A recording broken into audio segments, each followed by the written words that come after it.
Good morning, everybody. Welcome to Dancing with Numbers in Real Life. I am your host, Trisha Tate, CEO of FinCore. We're a fractional CFO services company and author of Dancing with Numbers, Grow a Financially Healthy Business and Choreograph the Life That You Want. And today we have Sarah Gavigan on. She's founder of Otaku Ramen.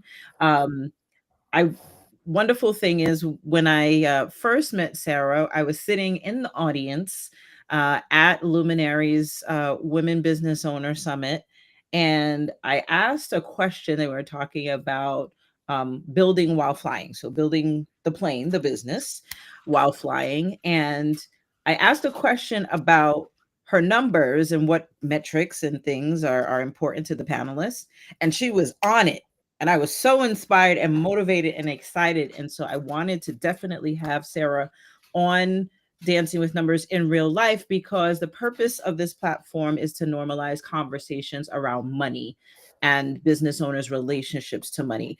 And I felt like she had a strong relationship to money, and I was really excited to have her on. So thank you, Sarah, for being Yeah, on thanks for having me. today with us. Um, I always love to let the person on, the founder on, speak about themselves, because I feel like you could do it more justice. So please tell us about yourself and tell us about Otaku Ramen. Well, I'm one of those lifelong entrepreneurs, probably because I'm somewhat unemployable, but I have been in many different industries.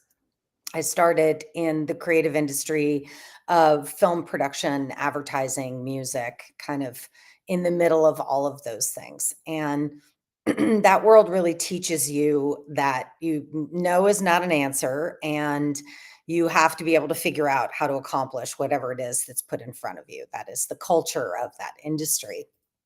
So it makes you a problem solver.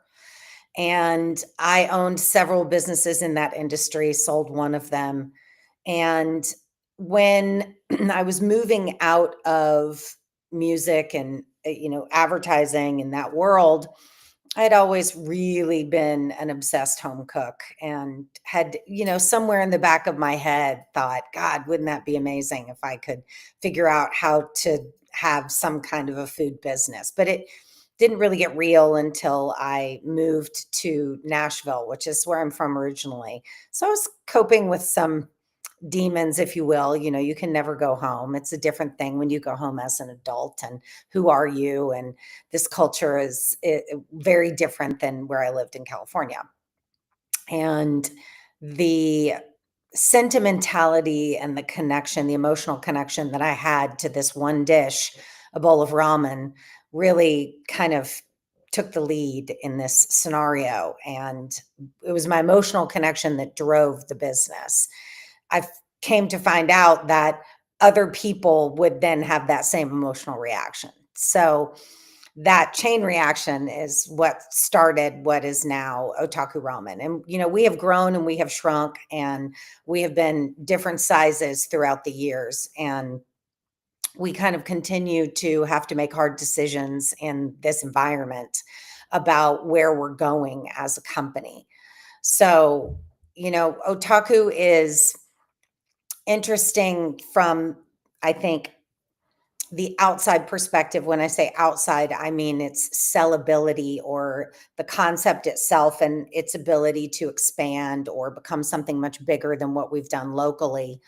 Ramen is a somewhat a new category in the food industry, and there are very few people that can do it on the scale that we do it. So that, combined with the complexities of being ostensibly a white middle-aged housewife making ramen, it's, there's a lot of cultural complexities to what we do. We represent another culture that's not ours. So between those two things, it's a true challenge these days to run restaurants. I'm sure it is. And there was so much that you said there, but I want to get into the evolution of the business and the impact of the restaurant industry Hmm. a little later. But what I love is that how your creativity found itself in multiple places. I Mhm. connect with that because I'm a finance person, but I have a passion for dance and I have been a dancer. And it did not feel good to have a business that did not have dance, the theme of dance interwoven into Mhm. the work that I'm doing as a finance professional. And I would love for you to share, as a creative person, how important a role that played in your first business and even in this second business. Well, creativity and the modality of creativity and the outcome of creativity are always what drive me first and foremost in everything that I do. Usually from there, I figure out the finances. And so I am definitely one of those people that I cannot do anything unless I'm truly obsessed with it. And that Mhm. is like a true ADHD quality where you really have to be so honed in and you can't hear anything else. And, that many times is what creates great companies is that type of obsession and focus. So, yeah. I when we were before we got on, we were having a little discussion about, like, what we call ourselves, right? Founder, CEO, principal. And Mhm. you said something to the effect of, "I'm just gonna say founder because I'm founder and creator of what I make." And so for me, Mhm. immediately I was like, "Okay, she's thinking about restaurant in a completely different way." She's thinking about it as as a craft, right? The Mhm. food that I create, right? So I would love to for you to speak about your restaurant and what is the differentiator? Do you see what you make? And you're right, ramen is in every household, and I got introduced to it as a college student because every college student drank ramen noodles. But how you approach your restaurant, what are the differentiating factors that you feel like has, maintained the longevity of the business? Well, first, I think you need it. We have to talk a little bit about ramen and what ramen is and what role it plays in our culture. So, the ramen that you talk about is very different than the ramen that I serve. Mhm. Um, you know, the kind of, how do you say, the history of how ramen came to our country and how it even came to Japan in the first place is kind of fun. How old do you think ramen is as a food? This is one of my favorite questions.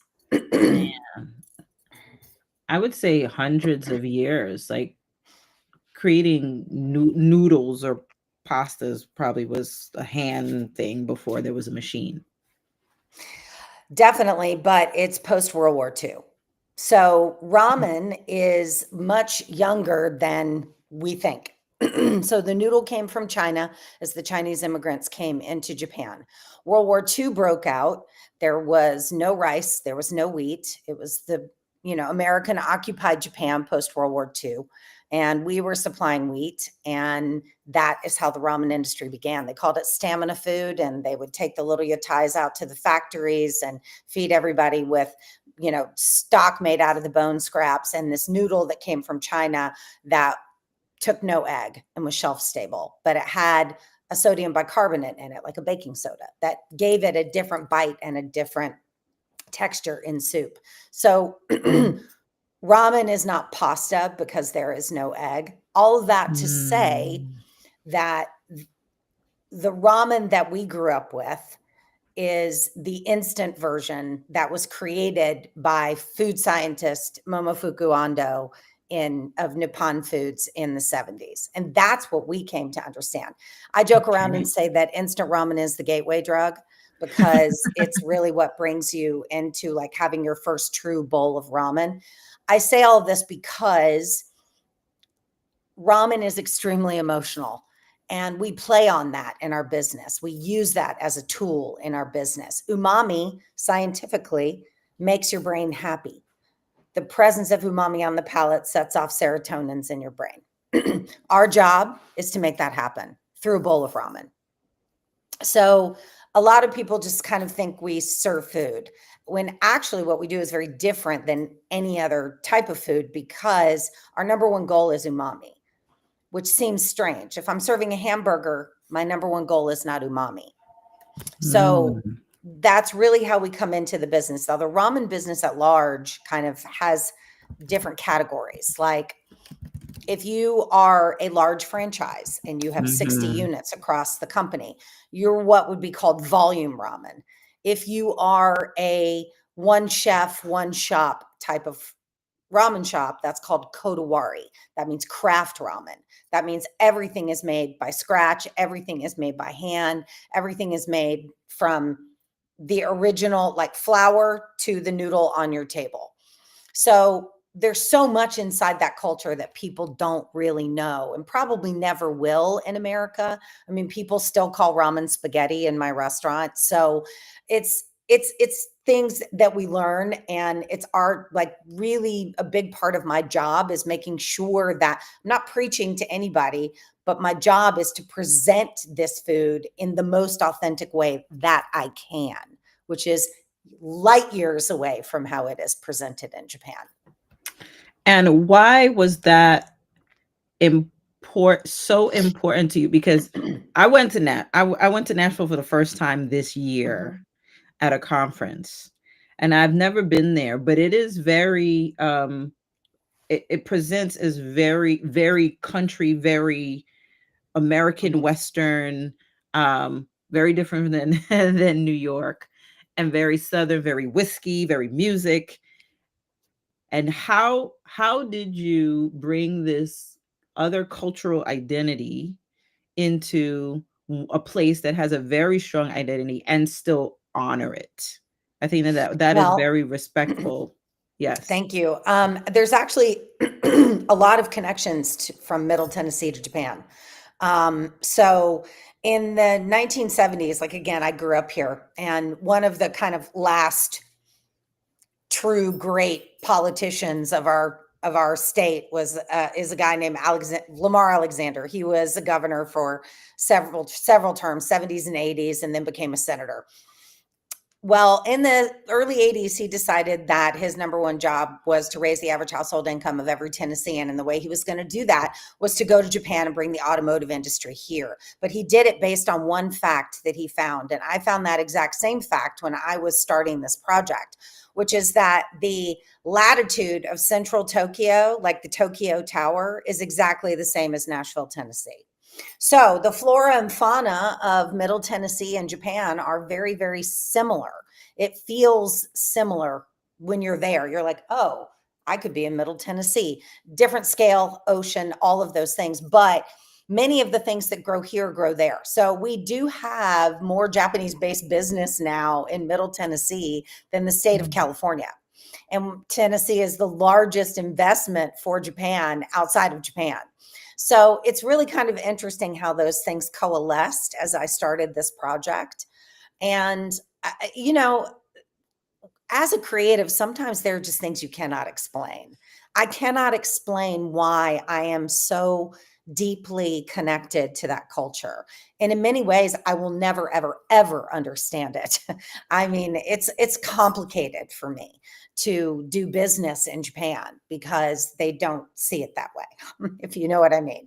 I got you. So Hmm. talk to me about, so what has been established for me so far is that you took your passion, your creativity in this, and interest in this culture, in this food, in this history, and you have brought it into the frame, the Hmm. house that is a restaurant, right?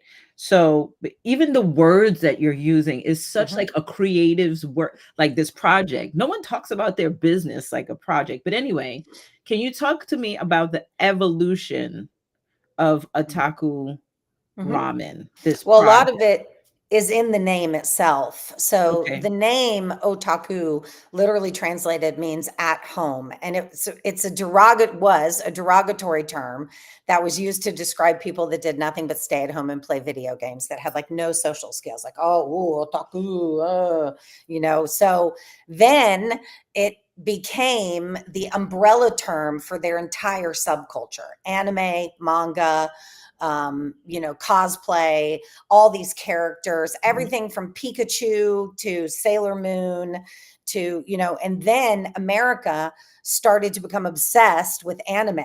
If you Yeah. notice, Netflix, Hulu, they've invested billions of dollars, all the Ghibli films. So otaku is the fastest growing subculture in the world. And we just kind of happened to name ourselves that and then discovered what it actually really meant. I found the word to mean obsessed, which is really the kind of, I guess, watered down version of it in America. That's how Americans kind of come to know otaku culture.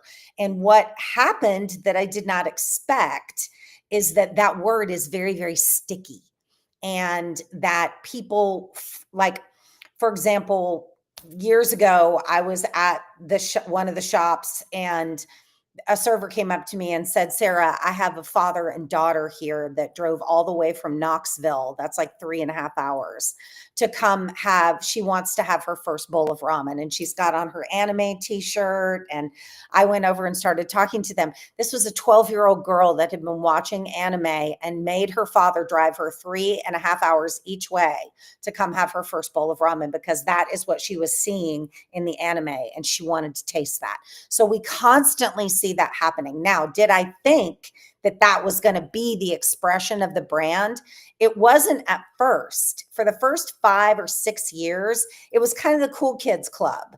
Like, oh my God, otaku is so cool. Nashville's on the come. Oh my God, we have ramen. This is so amazing. But businesses change because cities change and people change, supply changes. Everything is constantly changing in the restaurant world. So until you get to a point where you're at a multiple where you're basically corporate and it's locked, you're Chili's, you're Outback Steakhouse, it's that kind of lock in. Everything is up for grabs. And we have had, like I said, when I was speaking at that event, pardon my French, fuck up fast is my number one rule, because you have to be able to bob and weave in this business. Like, we are just getting ready to make a decision that I never thought I would have made 3 years ago. In order to progress my company, I have to make some really, really hard decisions because of the environment that I am in now, which is a city that is oversaturated with restaurants, and corporate ramen is coming. So I have to fortify my business to prepare for that. So it's, I think, really important for anybody who is interested in getting into the restaurant industry to understand getting it up and off the ground is one thing. What it becomes over a period of time is another thing altogether. So let's talk about the first 5 years, otaku, you're with the rise of the whole subculture. It's cool and it's in Nashville and you're the only. And what have you said? Business demands change. What happened in the business, in the industry or whatever, that that meant that you had a fuck up fast moment, and then you had to shift and change? What was it? What was the change? And also, how did it impact the financial performance? Well, we expanded into an oversaturation. And so we were opening restaurants, not really all that well educated on how many other restaurants were opening. Ah, okay. And we went How many from, restaurants oh, sorry, you were about to say. Go ahead. we went from being like under 100 per capita in the lineup of cities per capita. We were below 100. We're now number one restaurants per capita in the country. We beat LA, Chicago, New York, everyone. Too many restaurants. So then it's just simply a numbers game. There's no amount of marketing that can get you above that waterline the way that you used to be. You will never see the kind of sales again that you saw 8 years ago, ever. It's And impossible. how many restaurants did you add, or So locations did you add? we expanded and opened one here in the neighborhood I'm sitting in, East Nashville, which we had to close 16 months after we opened, which was absolutely heartbreaking. It was a $1.5 million project that we self-financed. Wow. Okay. So And yeah, that'll so, knock you off your rocker. yes. So to anyone that is in the restaurant business thinking of expanding into other locations, what is the lesson that you learned there? Don't dilute your home court advantage. Yes. That's what I did. I diluted. But And I now I think have you to move backwards from that. so I think that you diluted your home court advantage, not because some people expand and it works for them, Yeah. but Yeah. there was something that you didn't do, which was sort of survey what else is going on in your location, in your geography, that a lot of other restaurants were expanding at We the same underestimated time. how many other restaurants were opening at the same time. Who And could have who and could have that helped you with that? Like, who could have was there a a very, restaurant very consultant? expensive data company that No. most companies my size cannot afford. Yeah. Okay. Okay. Yeah. But at the same time, that is part and parcel to the experience, like mileage. If you've Mhm. signed over 20 leases, you've got some mileage, right? You understand. But You're there are scared. so many other things at play too in this environment financially that we never could have foreseen. We never could Tell have me about that. foreseen And tell me that. Tell me about that. tax reassessments. Um, so we live in a city that Metro is funded by property tax, which is just phenomenal for the developers. They love it. And the Mm, developers have taken advantage of that. So pretty much every major commercial developer in the world is doing a project here in Nashville. Dubai, Saudi Arabia, they're all here. really? Mhm. And what that means is that if you hold a commercial lease, you have your price per square foot, and then you have what's called your CAM, common area maintenance. Common area maintenance includes taxes. So the developer or the owner or the landlord, they don't pay taxes. I do. I pay their taxes. So when a developer buys something, builds it, and then sells it, it's reassessed. Many times at above 100% reassessment because they have built value into that development and they're going to sell it. So now what's happening is that this overdevelopment of Nashville is creating reassessments that are above 200%.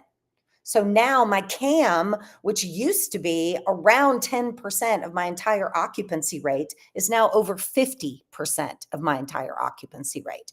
When you're talking about a business where you're fighting for 10% margin, Mhm. it's 'Cause the very difficult. restaurant business tends to have single digit, Extremely tight margins. Yes. it's extremely tight margins. Yes. So this, like, city level complexity external to your business is impacting the business. You got the Right. cost of food, which is, always a thing and an issue. Yeah. What else has impacted or sort of limited the growth of your business from a I multi-location mean, perspective? when I look around at other concepts, like people that I know that started around the same time that we did, they definitely made the wise decision to stay fully focused early on. Rather than expanding Otaku, I created other concepts, and that set me back. If I was to do it all over again, I would stay razor focused on like maybe just one other unit in Nashville and then getting out of Nashville. I was too focused on too many units in Nashville, while at the same time I got eclipsed by the growth, which was kind of a double down. Mm. To do it all over again, I should have gotten this concept out of here as fast as possible and proven The concept in another city. Yeah. Got it. The ramen concept. Mhm. Uh-huh. When you said you started other concepts, what do you mean? Like, what were I started other restaurants. other types of restaurants? Mhm. Uh-huh. Yeah. That's the creative venue. The Yeah. creative venue needed to be fulfilled. So Mhm. so let's talk. Okay, so now you have one location, right? No, I have Or two or you have three. I you have have three three. okay, you have the three locations. So three feels We'll see. sustainable, stronger. Okay, okay, We'll okay, see. I okay. mean, it's really, really hard to know. It's like we might need to shrink to grow. And, And that is a concept. And tell me about that, because I've been talking to business owners recently in these how to be financially resilient. And mhm. one of the words that I've been using is innovation. So how are you having to innovate in your business? Just think about like the past 10 years. How have you had to innovate in your business to grow top line, to grow margins? Well, I come from a marketing background and the first 8 years were just like shooting ducks in a bucket, as they say in the South. And, we were on the bucket list for Nashville and constantly getting press around that, which created a level of visibility for the restaurant that made us just churn constantly. But then, Mhm. as you can imagine, as we grew and we became, you know, as we grew and we became multiples instead of just being one unit, then you Yep. no longer make it on those listicles. Then you have to rely on a completely different way of marketing your business and of being visible. Mhm. So I didn't catch that quick enough. But when I did, I was ironically light years ahead of my competition in Nashville when it comes to how do you survive and grow a business in this environment. So, I've always been an early adopter of technology. I've always been someone that's not afraid to get in and try new things. But honestly, what has been the most interesting of all is that going back to basically the serious basics of marketing is what wins these days. Mm. SEO, you have to be visible. You can't reach people like I like to say that advertising is a bullet and marketing is a shotgun. Mm. And you have to be able to reach a lot of different people, but you have to be able to reach them in lots of different ways. So I want to be able to capture somebody that's a tourist that's walking around in downtown Nashville and says, food near me. I want to come up. Hangover. I want to come up. So really now my job is less about the creativity of the menu. The menu is set. That's been, developed over 10 years. Now it's really about how do I consistently bring new customers into the business? Okay. So I want to get back to this conversation about I might have to shrink to grow. Mhm. But I also want to touch on financials. Some of them, let me touch on financials for a second, Mhm. because you being a marketing person sees marketing as the thing that is super necessary for growth. And I agree with that. But as a finance person, I think the financials are important because they communicate to you where you are and where you're not, Mhm. so that you can make a decision to leverage marketing or technology or process, or whatever the innovation is, Mhm. in order to move forward. Yes. So what metrics do you use to measure financial metrics or Mhm. general metrics, but what metrics do you use to measure performance in your business? So the standard restaurant accounting term is called store level EBITDA. Okay. So if you have multiple units, you're more than likely set up as a management group LLC, and then each unit has its own LLC.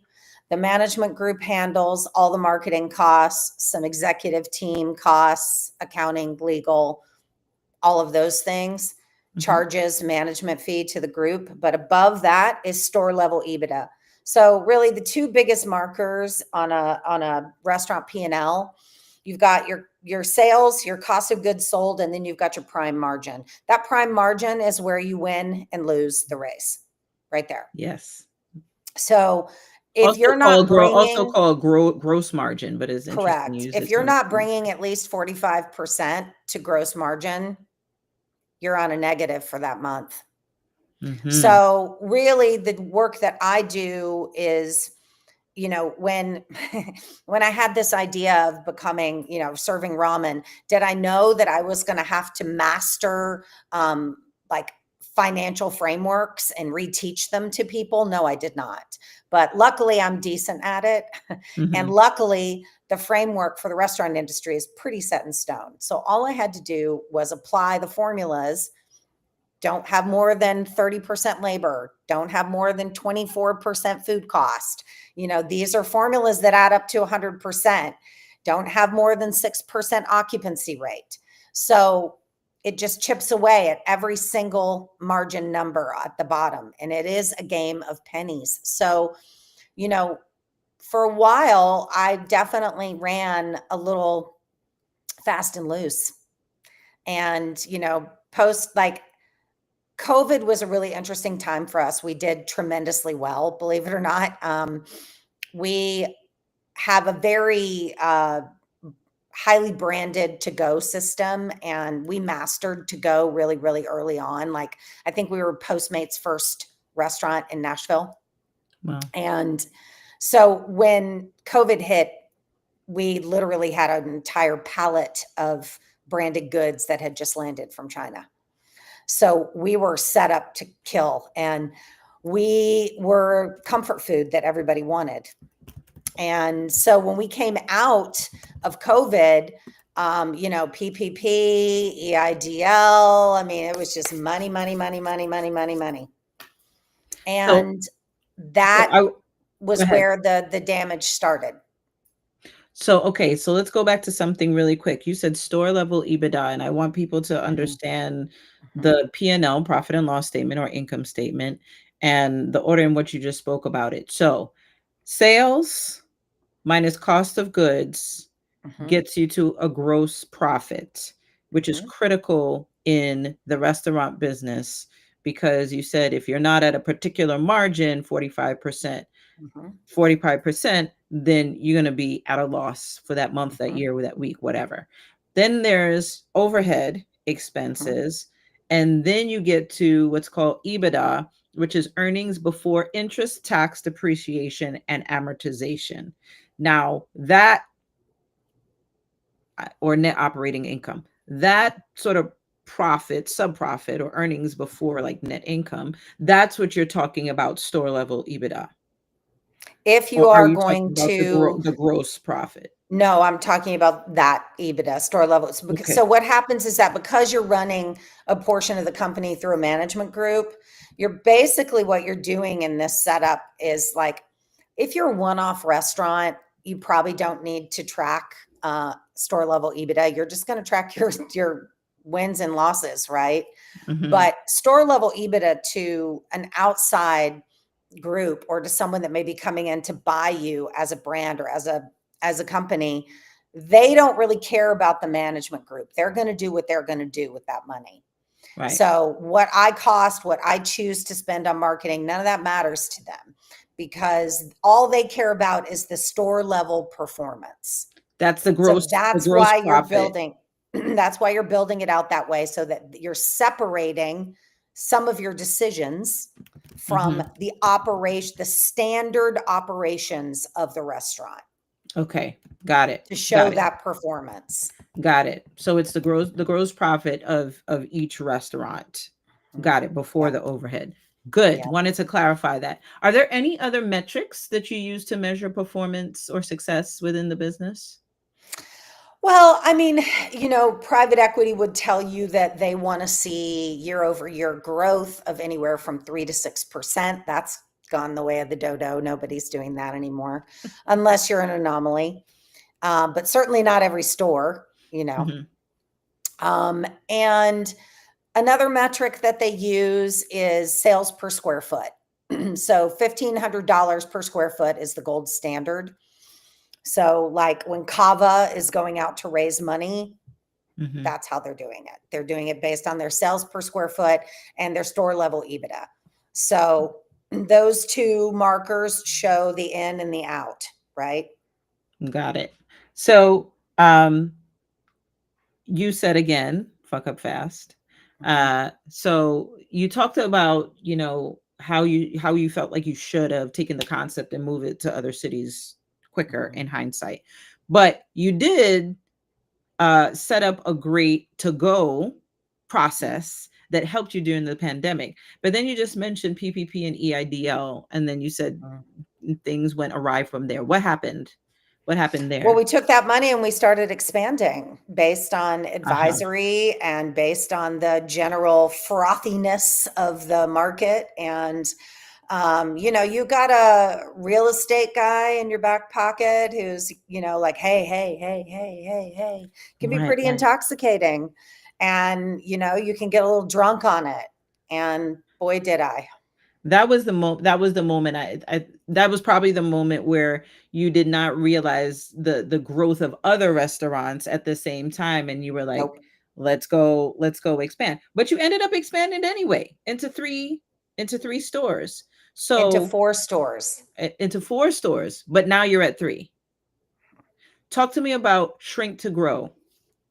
Never heard that somebody I express that. mean, How would that look? again, when you're talking about a market that was less than 1/5 of the population that it was 8 years ago, Mhm. I had a bigger market share. There were Yeah. just simply less restaurants per person. But And you so might have to just shrink to grow in Nashville. if I shrink in Nashville, I will never open another unit in Nashville. Right. So the point is shrink so that we can grow outside of Nashville. Got it. I got it. I got it. So if you can't perform in your own market Mhm, because you've overexpanded and because there's more competition coming in because you built the market, mhm. Got it. it's unfair, but it's the way it goes. You gotta fuck up. You So gotta go now it fast. so now if you're a restaurant thinking of moving a restaurant with a strong concept and identity, thinking of going into another market, where do you even start? How do you even Mm. think about that? Yeah, that's a big question. And, that is one that I'm trying to tackle right now and trying to find the right partner for us to grow with when we get back to that point. Because, it's again, you go back to grappling with the standardization and corporatization of a brand versus the personalization of a brand. Mm, And I've gone the entire, life cycle of that.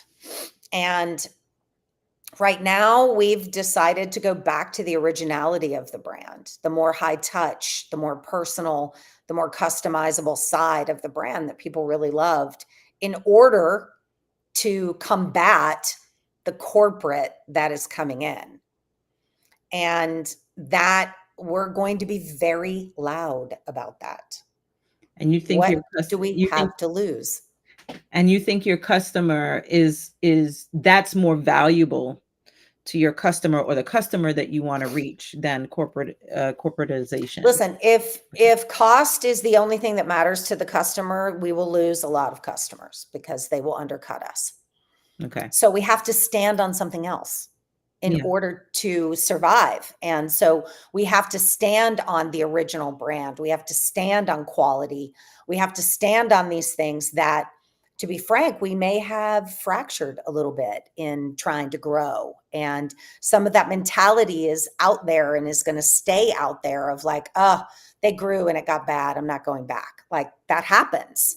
yeah, People feel you know how it goes. We all have had this feeling, right? Where you find a restaurant that you love and then it becomes super popular and it yeah, changes.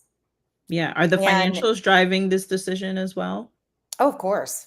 Of course. Like, you've got to really take a look at, maybe it's better for me to tighten up, put all my energy in the market into one unit and let that unit be so busy all the time. Yeah. And, that's really what we're kind of facing is that it's probably better to have one unit overperforming than 2 units underperforming. So you mentioned the interest of private equities and VCs, and it seems like they're buying every kind of industry, every sort of thing. Do you think that there is a difference in what let's just say, private equity VC, they're into, restaurants or concept restaurants, right? Mhm. And they were intending to buy you. Do you think that there is a difference in the metrics that they look for to measure performance versus what you look for to measure performance? And if so, what is the The difference? metrics that I gave you are straight from private equity that I Okay, follow. got And it. that was when I was in a growth mindset. Now, if I'm coming out of a growth mindset and I'm made the decision not to grow anymore, and I'm simply going to run this business until I'm not going to run it anymore, then tax taxes, everything changes. Ah, Everything about the way I run the business financially changes. so then what would be your measure of performance then? Cash,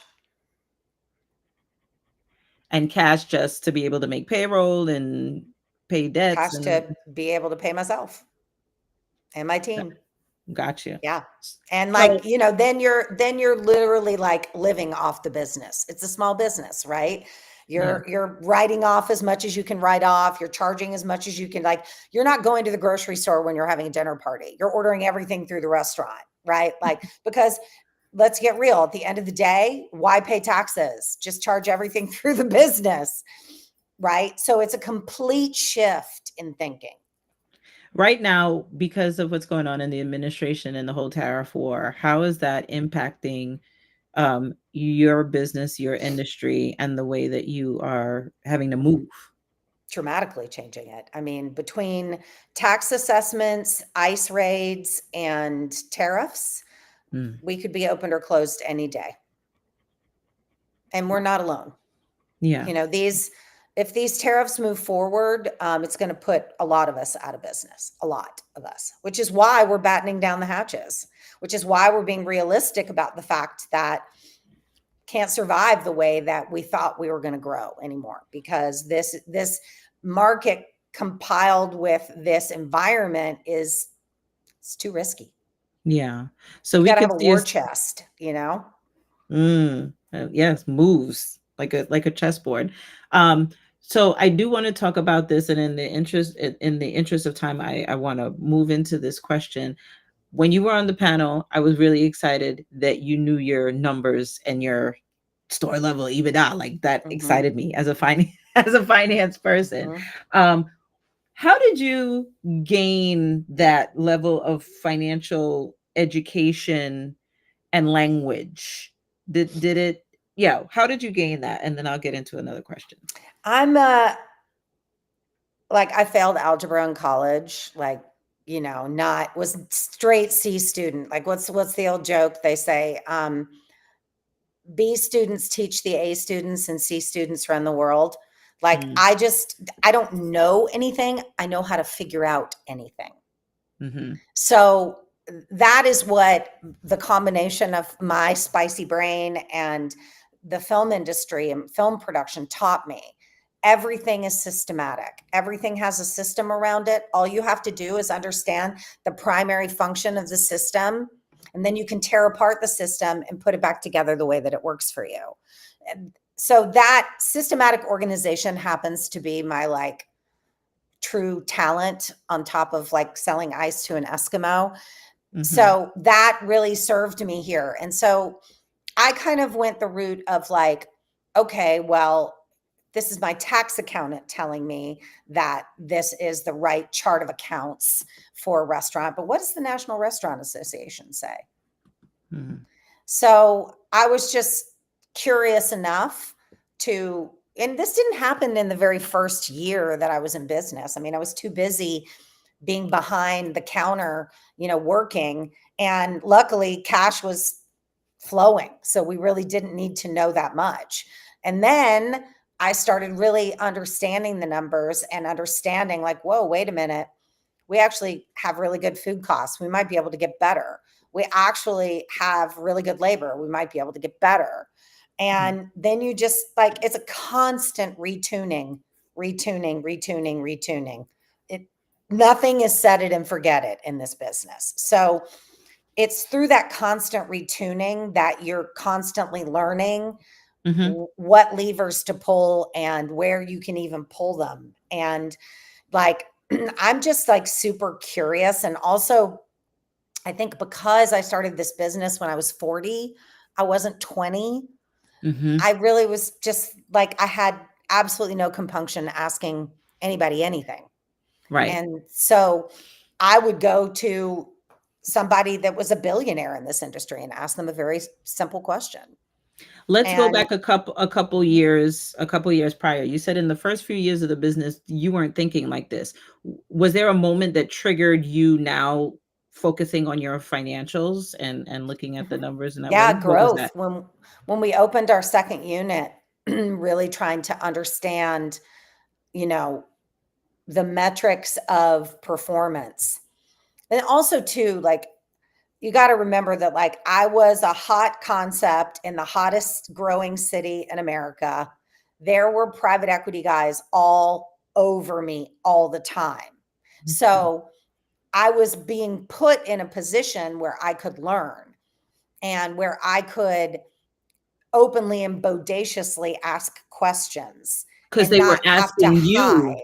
they were asking you the metrics, so it forced you to have to understand them and go research them, and being the Exactly. curious person you Well, were, because you did that. first time I heard store level EBITDA, I didn't understand what it was. And Right. then, like, you could just call that gross, but it's really not. It means that there are a lot of GL codes that move below. And Mm. so once you start to learn, like, it's all, as you know, finance can be very creative. It's all about where you put things on that chart of accounts and Mhm. how you measure up against one thing or another. Like something as simple as third party fees. Here's a great example. So if you're in growth mode, top line revenue is number one, no matter what. No matter what Yeah. it costs you, top Right. line revenue is number one. Yeah. If you are not in growth mode, profitability is all that matters. Right. So why have a sale that has no profit? For example, Uber or DoorDash. Mhm. Don't get into bed with both of them because you're going to pay the biggest commission, which means it's basically going to be a zero profit sale. Why would you do that? The only reason to do that is to show 3 to 6% top line revenue growth every year to meet those markers that you want to meet if you're trying to build multiples and sell. Got it. So when you're trying to grow, the sales showing steady growth in sales is critical to those kind of buyers, private equity buyers, if that's your buyer. Mhm, But if you're not trying to grow to sell to a private equity buyer, mhm. profitability is important. Profitability is key, Yep. and cash flow. Cash is king Yep. or queen. Um, last question around this. What were your earliest memories around money? And Hmm. what were the lessons? Who taught it to you? Well, I'm a classic only child of Me a too. second generation immigrant. So I got I want you to have more than I had, which was too much. Mhm. And I was given too much. And so it was kind of my first real memory was like, oh, you don't have to worry about that. Mm. Pat on the head. And And how did so I definitely have a lot. I mean, no one has been more supportive of my career and of my learning and of my mistakes than my father has been. But at the same time, I carry a lot of anger is not the right word, confusion and regret that I wasn't taught these things earlier. Mm. Why wasn't I taught these things earlier? If I had been a boy, I would have been taught. So you see it as you see the pat on the head as it was dismissive, Mhm. as opposed to you have enough so you don't have to worry about You this. don't have to worry about that. Mhm. So where did that show up at all in the first years of your business? Mhm. Yep. How so, It showed up in my other businesses too, because I was really, when I owned other businesses that weren't as cash heavy as this one, um, I didn't look at the numbers that often because I just didn't want to. That wasn't my thing. Mm. And then you get into a business like this that is extremely cash heavy. You got to know where every penny goes. And like this was kind of what I said on that panel. And I mean it jokingly, but for real, like anybody that comes to me, I offer my advisory to anyone that wants to open a ramen shop anywhere in the world. As a matter of fact, I just got an email from an incredible couple in the Ukraine that want to open a ramen shop that I'm going to work with. And if you are not willing to memorize your numbers to a level where I say, if you can't recite your basic cogs after 2 martinis, we can't work together. I love that. If you Like you cannot can't run recite, away. yes, if you can't recite your basic cost of goods sold COGS after 2 martinis, then Mhm. it ain't it. They got to be burned on your brain. Like it's the first question. Like somebody, who's owning a restaurant or who owns something that is, like I need help. What can I do? Great. What are your cogs? Which prime margin? Oh, I don't know. I Mm. have to look. Well, that's the problem. You Mm. should know it. And And they're how like, well, that's not my thing. Well, it is your thing. You're the owner, you know. right, right. Mhm. And can you share with us your experience with debt or accessing capital? Do you have any um I mean, it's a slippery slope. You've got to be very, very, very, very sure that if you're going to take debt, if you're going to work on debt, that you can pay the nut. And, that is why debt usually is not the mechanism that people use in this industry because it's so risky.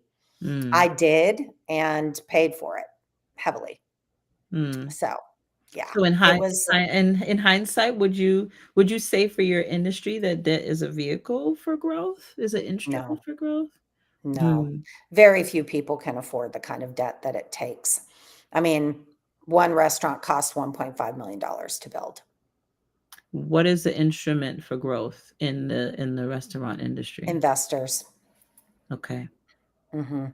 And usually, industry investors, like, you know, most people are doing friends and family, right? When they're just like getting off the ground. And then you've got institutional investors are usually like, I kind of akin it a little bit to like horse racing syndicates. Mm.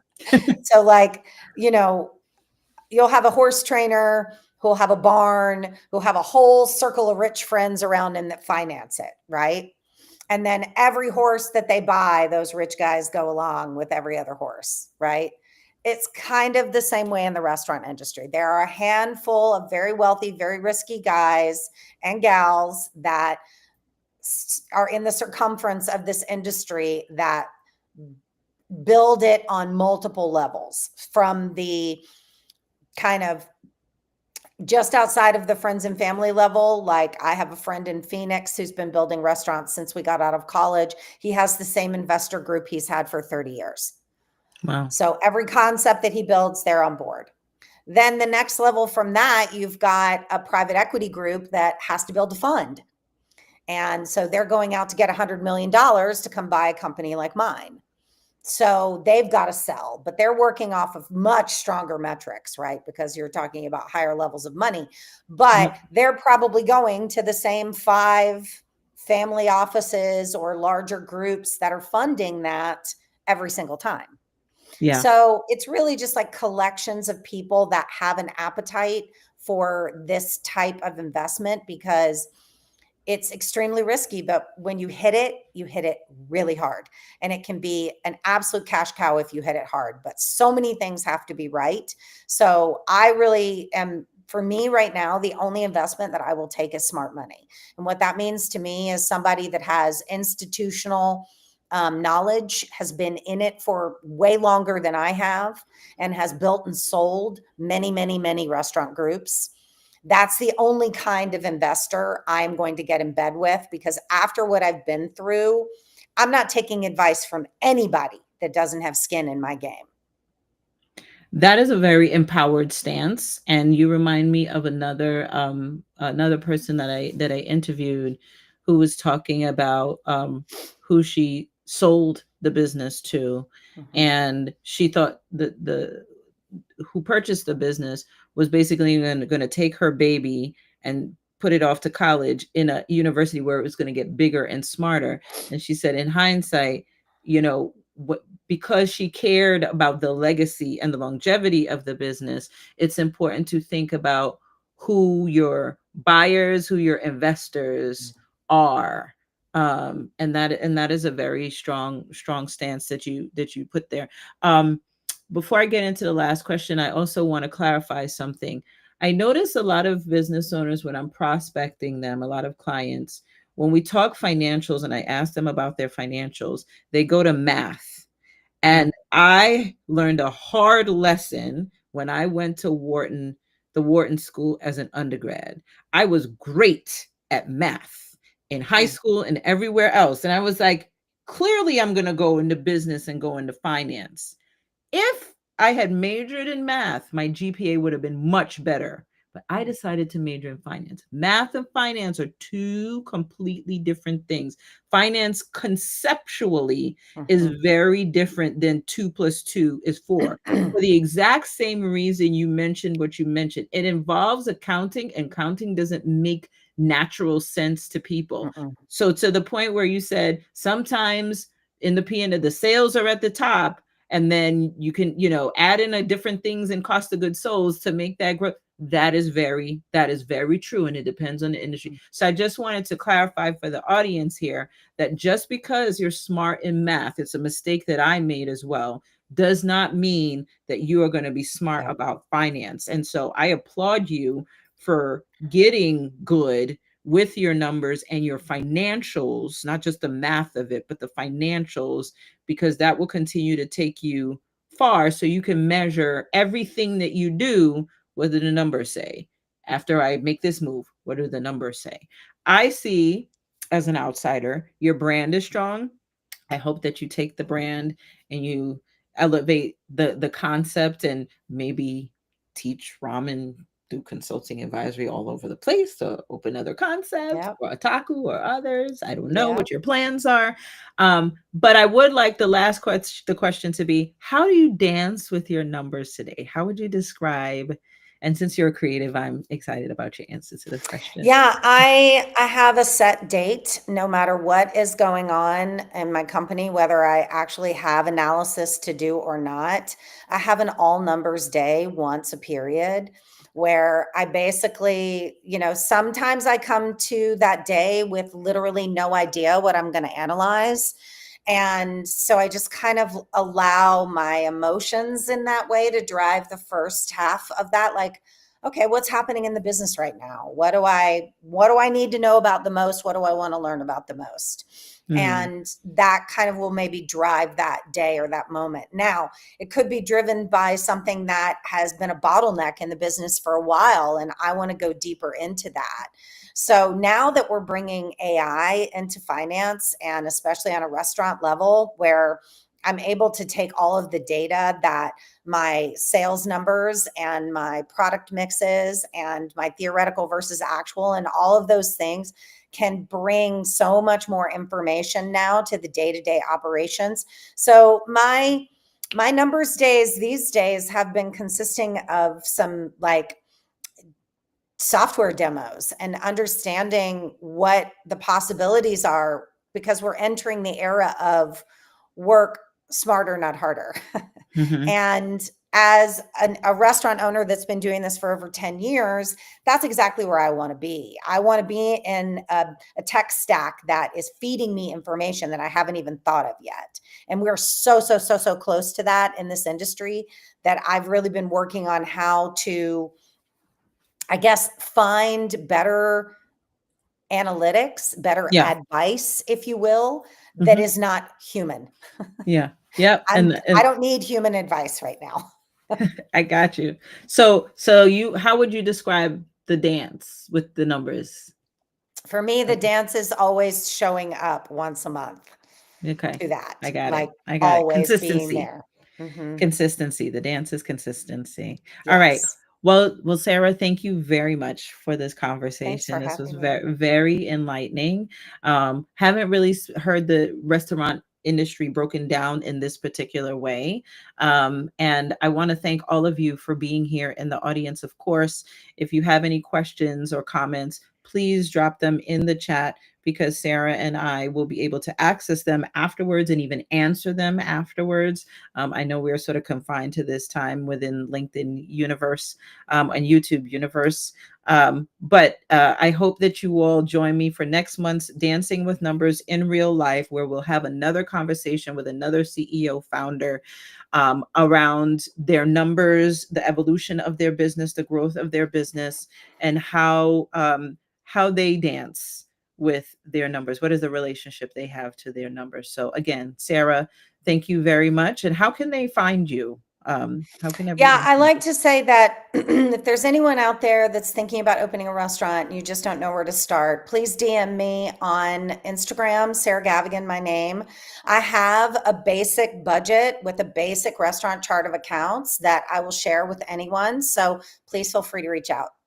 I love that offering. All right. So please take advantage of Sarah. She's been through the things and she could totally help you. All right. So thank you very much. Have a wonderful day, everyone. Have